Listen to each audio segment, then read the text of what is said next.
요셉은 꿈의 사람이었고 믿음의 사람이었습니다. 드디어 총리가 됐어요. 기적이지요. 노예였습니다. 빛도 들어오지 않는 감옥에 갇힌 죄수였습니다. 그런데 총리가 됐어요. 이런 경우는 있을 수 없는 일이지요. 이것을 가리켜 우리는 은총이다라고 이야기합니다. 하나님의 사람을 사랑하는 사람에게는 이런 은총이 있지요. 기적이 일어나는 줄 믿습니다. 꿈의 사람, 믿음의 사람 요셉을 통해 하나님이 우리에게 주는 중요한 메시지가 있습니다. 이거 하나는 요셉하면 꼭 기억하셔야 됩니다. 우리가 하나님을 향한 위대한 꿈을 가지고 믿고 나가면 언젠가 그 은총을 부어주신다는 겁니다. 다시요. 우리가 하나님을 향한 위대한 비전과 꿈을 가지고 믿고 나가기만 하면 언젠간 그것을 이루어 주시고 은총을 부어주신다라는 거예요. 이 요셉을 통해서 우리에게 주시는 메시지가 이겁니다. 하나님의 꿈을 가지고 있고 믿음의 사람이었던 요셉을 통해서 그 은총이 부어짐을 우리에게 보여주고 계시는 거지요. 요셉은 17살에 팔려갔습니다. 누구한테요? 형들에 의해서 노예상에게 팔려갑니다. 노예로 요셉 애굽에 팔려가게 되지요. 또 오해를 받아서 누명을 쓰고 감옥에 들어가게 됩니다. 감옥 속에서 20대를 보내요.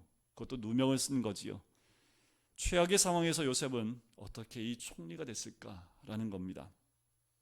요셉이 어떻게 이렇게 복을 받을 수 있었을까라는 거예요. 어떻게 이 복을 누릴 수 있었을까요? 요셉이 그 감옥 속에서 어떻게 이런 복을 누릴 수 있을까라는 거예요. 아무리 생각해도 방법이 없습니다. 아무리 인간적인 방법을 해도 이런 이유가 있을 수가 없어요. 그런데 믿음 가운데 보면 이런 복을 받을 수 있는 방법은 단 한 가지입니다. 하나님이 그와 함께하기 때문입니다. 다른 어디에도 답을 얻을 수 없어요. 우리 아이들이 신앙생활하며 또 사회생활하며 우리 어르신들이 밖에서 어떤 생활을 하든 여러분들 잊지 마셔야 될 것은 상황과 환경에 매여 있는 것이 아니라 하나님이 함께 하시면 그 모든 것은 바뀔 수 있다라는 겁니다. 하나님이 함께 하셨을 때 지혜와 총명과 인격이 살아났고 그의 삶 속에 복이 있었다라는 겁니다. 그 복은 여전히 믿음이 있는 우리에게도 유효하게 은총 가운데 역사하는 줄 믿습니다. 요셉은 하나님이 기뻐하시는 사람이었지요. 하나님의 영에 감동된 사람입니다. 요셉은 어떤 상황에서도 정직했어요. 손해를 보는 환경에도 정직했고요. 시기와 미움을 받는다 해도 그 정직을 포기하지 않았습니다.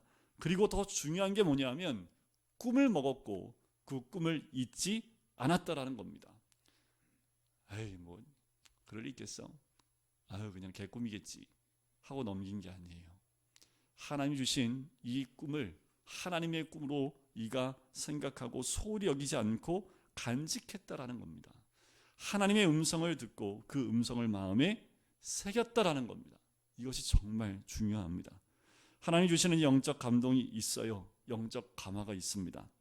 오늘날 우리도 이런 감화가 있을 수 있고 이런 영적인 음성을 들을 수 있습니다. 언제 들을까요? 보통은 성경을 읽을 때, 설교를 들을 때나 기도할 때 하나님이 마음에 감동을 주시는 경우가 가끔 있습니다. 바로 그 감동에 우리가 액션을 취하고 순종해야 될 때가 있고요. 때로는 그 감동을 가슴에 품고 기다려야 될 때도 있습니다. 잊지 말고 그 감동을 품고 기다릴 때가 있습니다. 우리가 자녀를 낳을 때, 그 자녀를 위해서 기도할 때 하나님이 그 자녀에 대한 감동을 주실 때가 있습니다. 그건 가지고 있어야지요. 그리고 그 아이가 커갈 때 그 감동을 나누어주고 심어줘야 되겠지요. 그것을 가슴에 품으면 그 품은 감동과 꿈은 아름답게 이루어지는 귀한 은혜를 누리게 될 줄 믿습니다. 오늘 요셉을 통해서 우리에게 알려주는 거지요.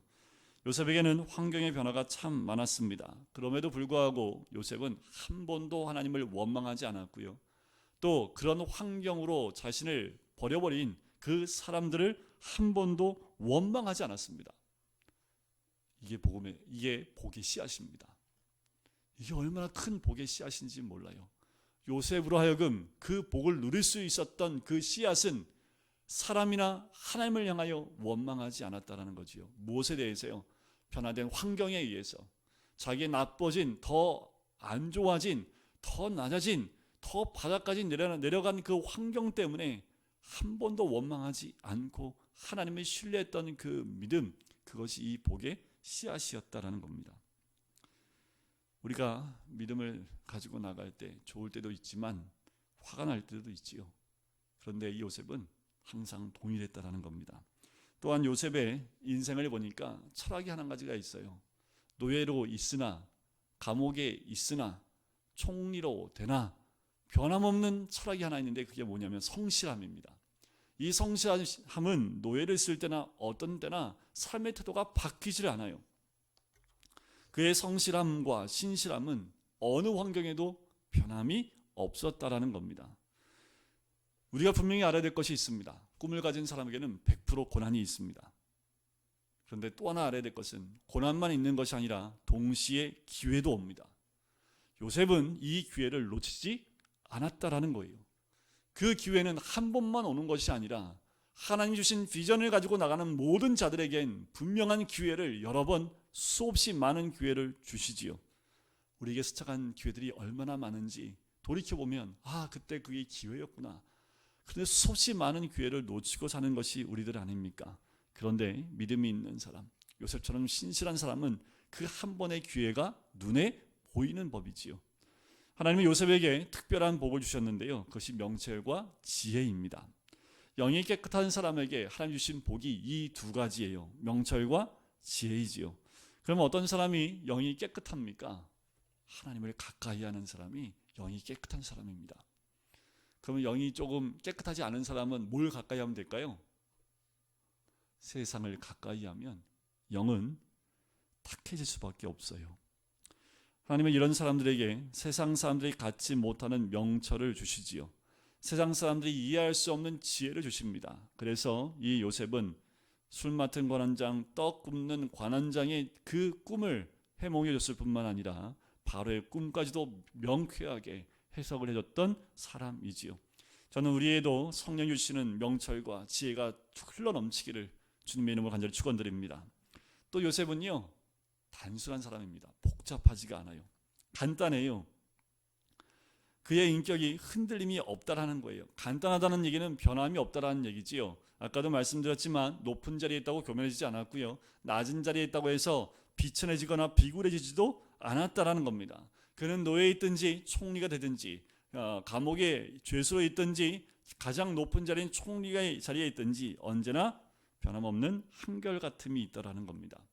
이런 인격이 필요하지요. 시대와 상황과 환경과 여건에 따라서 바뀌어버리는 이 시대, 많은 사람들 가운데 휩쓸리는 것이 아니라 어떤 환경에도 흔들리지 않는 인격을 소유하는 것, 우리가 믿음 가운데 있는 모든 자들이 지켜야 될 인격인 줄 믿습니다. 자, 요셉이 총리가 됐습니다. 그리고 풍년이 7년이 왔어요. 그리고 바로 이어서 흉년이 7년 동안 오게 됩니다. 준비된 요셉은 7년 동안 철저하게 준비를 하지요. 풍년을 통해서 걷어들인 그 수많은 곡식들을 창고를 만들어 곳곳에 쌓아 놓습니다. 많은 지역에 재앙이 임했습니다. 7년 동안 한 톨도 거둘 수 없는 강한 흉년, 아주 큰 흉년이 7년 동안 지속이 됩니다. 그런데 그 재앙 가운데 준비된 사람에게는 고통이 아니지요. 준비된 사람에게는 그 재앙은 고통으로 다가오지 않습니다. 흉년이 고난이 아닐 수 있다라는 거예요. 주변에 있는 많은 사람에게는 고난이고 고통일 수 있지만 그 준비된 사람에게는 그것이 고난으로 다가오지 않을 수 있다라는 겁니다. 자, 기근이 애굽에만 임한 게 아닙니다. 자, 오늘 본문의 바로 앞절 41장 57절에 보면 기근이 어디에 심해요? 온 세상에 심함이었더라. 기근이 애굽에만 심한 게 아니라요, 전 세계에 다 심하게 임했다라는 겁니다. 어디에도 이 기근이 임했을까요? 하나님이 보내신 약속의 땅에도 이 기근이 임하게 됩니다. 양식이 떨어집니다. 어떻게 해요? 양식을 구해야겠지요. 그래서 야곱이 그 자식들을 불러서 애굽에 가서 양식을 사오라고 보내는 장면이 1절과 2절의 말씀입니다. 참 재미있는 것은 여기서부터 하나님의 오묘한 섭리가 시작된다라는 겁니다. 이것이 무슨 의미가 있겠습니까? 그러나 이 사건이 하나님 손에 있기 때문에 놀라운 하나님의 섭리가 전개되는 것을 보게 되는 거지요. 하나님이 무서운 기근을 요셉과 형들이 만나는 계기로 이용하셨다라는 거예요. 요셉을 다시 만나게 되는 계기가 되는 거지요. 이런 기근 아니면 이 요셉하고 형들이 어떻게 만날 수 있겠습니까? 3절부터 5절 말씀에 보면 야곱이 보내면서 베냐민은 보내지 않아요. 왜요? 또 그에게 재난이 임해서 요셉을 잃어버린 것처럼 베냐민까지 잃어버릴까 봐 그를 보내지 않습니다. 이 말씀을 보면 이런 것 같아요. 10명의 형들이 애굽에 오는데 요셉을 잊었을까요? 요셉을 잊지 못합니다.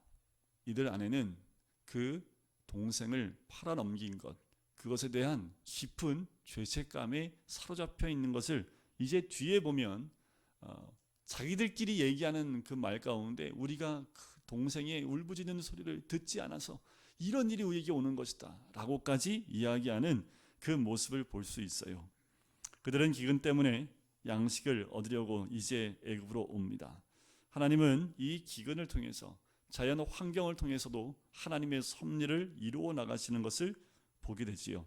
자, 6절과 7절 말씀에 보니까 이제 요셉이 총리로서 많은 사람들이 오고 있는 것을 보는데 그 가운데 형들이 와서 땅에 엎드려 절하는 모습을 보게 되지요. 자, 이 모습은 요셉이 아직도 기억하고 있는 꿈의 두 가지 모습입니다. 두 가지의 꿈 가운데 모두 다 자기에게 무릎 꿇고 절하는 그 모습을 이 요셉은 기억하고 있는 거지요. 이것이 하나님의 섭리입니다. 요셉은 그것을 보는 순간 그 13년 전에 꾸었던 그 꿈이 또 생각나기 시작하는 거지요. 요셉은 한눈에 형들을 알아봤습니다. 근데 형들은 알아봐요, 못 알아봐요? 당연히 못 알아봤을 것 같아요. 얼굴에다가 이것저것 많이 발라넣어가지고 이 애굽은 얼굴에다가 엄청 바르잖아요. 그리고 모자 서 있을 거고 뭐 머리를 밀었을까요? 그 영화에 보면 머리를 좀 밀고 있던데, 그니 뭐 생김새 자체가 이 유대인과 같지 않고 애굽 사람하고 똑같으니까 아마도 한눈에 알아보지 못했을 것이고요. 요셉이라고는 전혀 상상도 못했겠지요. 이 배우에 하나님의 손길이 있는 것을 봐요. 여러분, 우리 믿는 사람들 뒤에는요 하나님의 손길이 있습니다. 하나님의 손길은 내가 생각하지 않은, 세상도 감당할 수 없고 세상도 상상하지 못하는 방법으로 하나님이 그 섭리로 우리를 인도해 가신다라는 겁니다. 자, 요셉 편에서 한번 보면 어떨까요? 요셉이 형들을 딱 보자마자 이놈들 한번 당해봐라 라는 마음이었을까요? 아니면 요셉 마음에 형들을 이미 용서하고 있는 상황이었을까요? 보니까 지금 요셉은 그 형들을 이미 용서한 그 모습을 우리는 발견할 수 있습니다. 요셉은 이미 그 마음 가운데 총리가 되는 순간부터 하나님의 인도하심을 깨달았기 때문에 형들이 한 것이 아니라 하나님의 인도하심이라는 것을 이는 알았기 때문에 그를 용서하고 잊었을지도 모르겠습니다. 반대로 요셉의 형들에게는 가장 큰 문제가 무엇이었을까요? 여전히 동생에 대한 죄책감이 있었다라는 거지요. 죄는 시간이 흐르면 잊혀지는 게 아닙니다. 죄는 잊혀지지 않습니다. 죄는 세월이 간다고 세월이 약이라는 그 말처럼 묻혀지는 것이 절대로 아니라는 거지요. 자, 요셉의 생에 두 가지 큰 숙제가 있었어요. 하나는 뭐냐 하면 억울한 누명과 고난에서 어떻게 벗어나느냐 하는 거지요. 정말 억울했잖아요. 우리가 봐도 저 등신 아니야? 저거 말해야지. 왜 저러고 아무 얘기도 안 하고 있어? 이렇게 할 만큼 요셉이 입을 닫고 있는 그 모습에 우리도 억울함이 있는데, 이것을 하나님께서 어떻게 해요? 한 번에 바꾸어 버리심을 통해서, 그가 한 번의 총리가 됨을 통해서 이 모든 것들이 다 어떻게 해요? 해결이 되지요. 하나님이 그 꿈을 통해서 자기가 13년에 꾸었던 그 꿈을 이 한 번의 총리가 되는 걸 통해서 다 한순간에 깨닫게 됩니다. 아, 내가 이렇게 되는 것이 하나님의 뜻이라는 것을 알게 되는 거지요. 또 하나의 숙제는 형들을 어떻게 용서하느냐 하는 거지요. 이미 용서했지만 문제는 뭐냐 하면 형들을 만나야 된다라는 겁니다. 우리가 누구를 용서했다고 했을 때 그를 보는 앞에서 그에게 용서해주고 그를 용서해주는 모습이 있지 않으면 마음속으로만 용서했다고 그것이 완벽한 용서로 될 수 없다라는 거예요. 첫 번째 숙제는 하나님이 총리를 통해서 해결해 주셨고요. 두 번째는 형들을 만남을 통해서 하나님께서 해결해 주시는 과정이 오늘 본문에 나오는 거지요. 요셉에게 남은 화해의 문제, 형들에게 있는 죄책감은 둘 다 관계가 이렇게 얽혀 있는 거지요.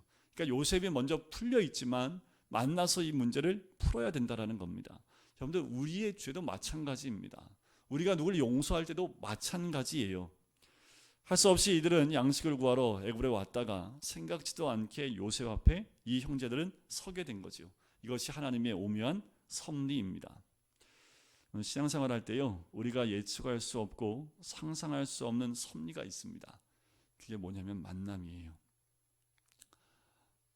내가 왜 이 여자를 만났는지, 이 남자를 만났는지 하는 섭리로 이해하지 않으면 절대 풀리지 않는 만남들이 있잖아요.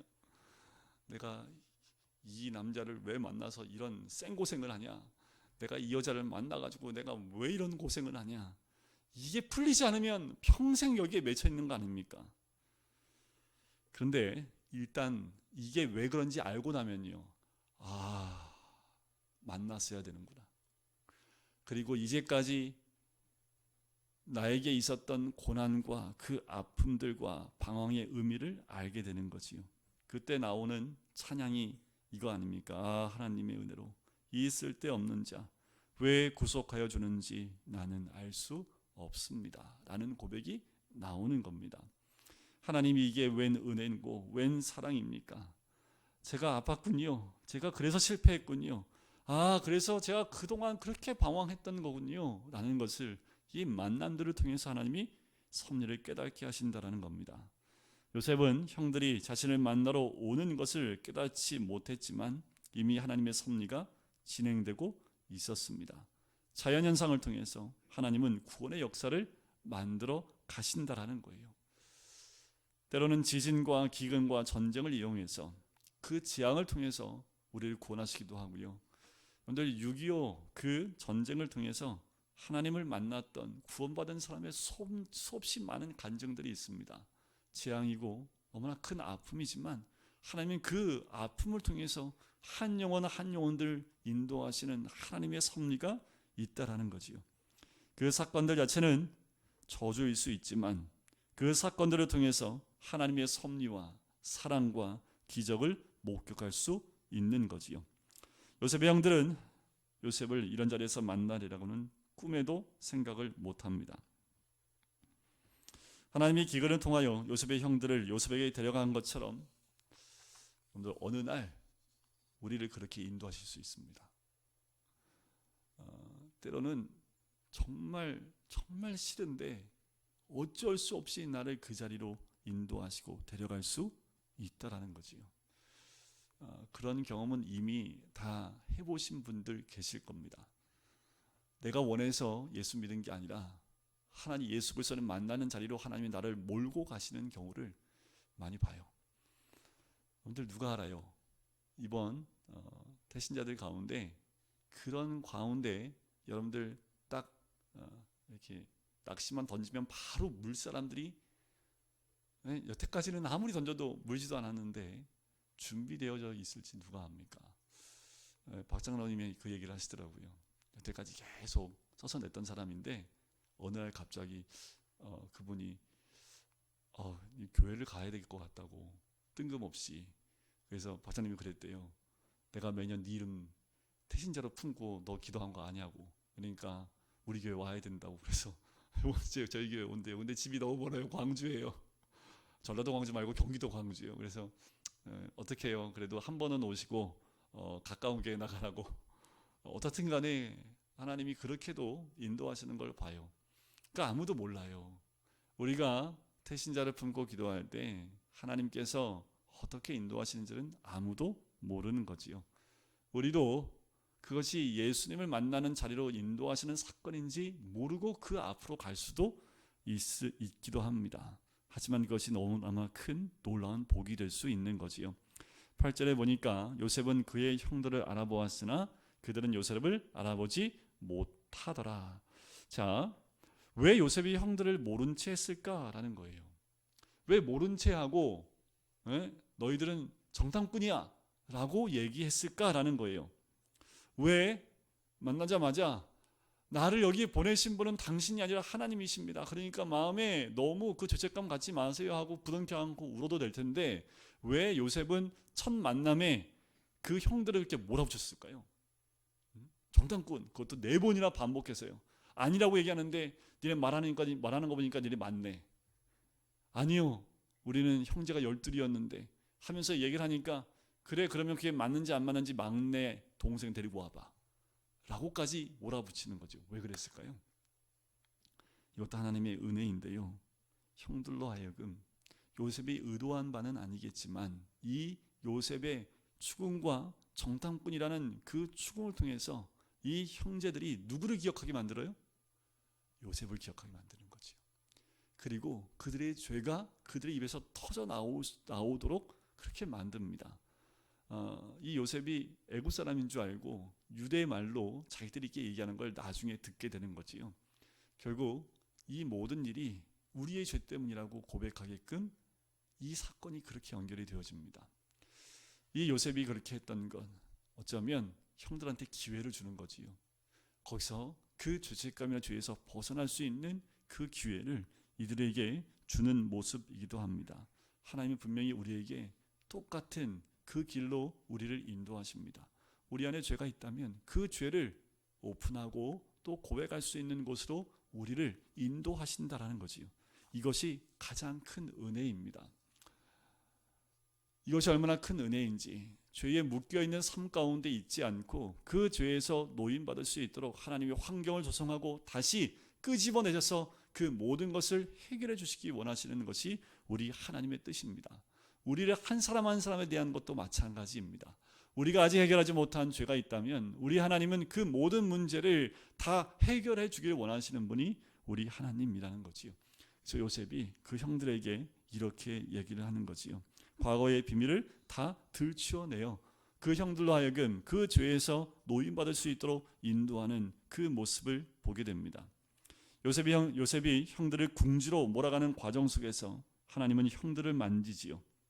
그들의 마음을 만집니다. 이거를 내적 치유라고도 얘기를 해요. 숨은 죄악을 토하게 하시고요, 잊고 싶던 과거를 회상하게 하십니다. 그리고 그 죄악을 씻으시고 덮어주시고 다시 만져주신다라는 거죠. 하나님의 섭리는 여기까지입니다. 죄로 죽을 영혼들이지만 우리의 죄를 오픈하여 그 죄악을 토해내게 하시고 그것을 회상케 하여 주셔서 그 죄악을 씻어주시고 다시 덮어주시고 만져주심으로 회복되게 되어지는 그 과정을 우리에게 허락하시듯 이 형제들에게도 똑같은 방법으로 인도하는 것을 보게 됩니다. 만약에 이렇게 생각해 보세요. 만나자마자 요셉 동생인 것을 알았다면 얼마나 무서웠을까요? 앞에서는 웃고 있지만 뒤에서 얼마나 벌벌 떨었을까요? 나중에 45장에 가면 밝힙니다. 그때도요, 납작 엎드려서 살려달라고 구걸하고요. 50장, 49장에 가서도요, 야곱이 죽고 난 다음에도 또 형제들이 가서 요셉한테 또 용서해달라고 또 찾아가는 모습을 봐요. 그만큼 이 형제들이 얼마나 두려웠을까요? 그런데 이 과정 없이 만약에 요셉이 그냥 만났다면요, 이 형제들은 감당 못했을 겁니다. 아마 우울증 아니면 공황장애 아니면 한 명도 제정신으로 살 수 없을 만큼 두려움 가운데 분명히 살았을 겁니다. 죄가 내 안에 들어오면 그 죄는 나의 정신을 이렇게 묶어버립니다. 이것이 해결되는 것, 그것이 참다운 주님 안의 말씀 안에 자유함을 누리는 사람들의 복이지요. 우리 하나님은 우리 모두가 그 죄나 어둠 가운데 묶여서 종로로 타는 걸 원하는 것이 아니라 묶인 데에서 자유함을 얻어 하나님의 참다운 자녀의 삶을 살기를 원하시는 것이 우리 주님의 모습이지요. 요셉이 그렇게 형들을 배려하는 겁니다. 그래서 요셉이 예수님을 많이 닮았다라고 얘기를 하는 거지요. 여러분, 오늘 우리 안에 먼저 생각해야 될 것은 요셉과 같은 믿음의 사람, 꿈의 사람이 되어질 뿐만 아니라 주님이 회복하는 그 모든 것 가운데 요셉처럼 한 발자국 한 발자국 걸어나갈 뿐만 아니라 혹시나 요셉의 형들처럼 우리 안에 있는 그 죄가 또 아래를 들고 있다면 분명한 것은 그 모든 것을 우리 주님은 다 오픈하여 용서될 때까지 우리를 인도하시는 하나님의 크신 사랑을 우리 모두는 경험하게 될 줄 믿습니다. 우리가 그 주님 안에서 주님의 섭리 가운데서 여러분 혹시 고난 가운데 또 아픔 가운데 있을 수 있지요.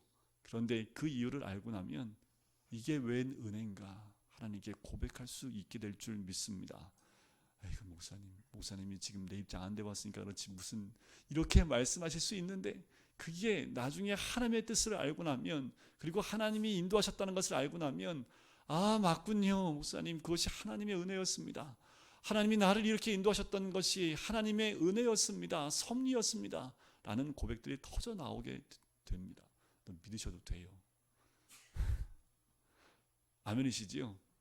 아멘 안 하셔가지고 아멘 할 때까지 기다리려고 제가 하나님의 은혜가 이곳에 있는 우리 모든 성도들 가운데 함께 임하시게 될 줄 주의 이름 간절히 축원드립니다.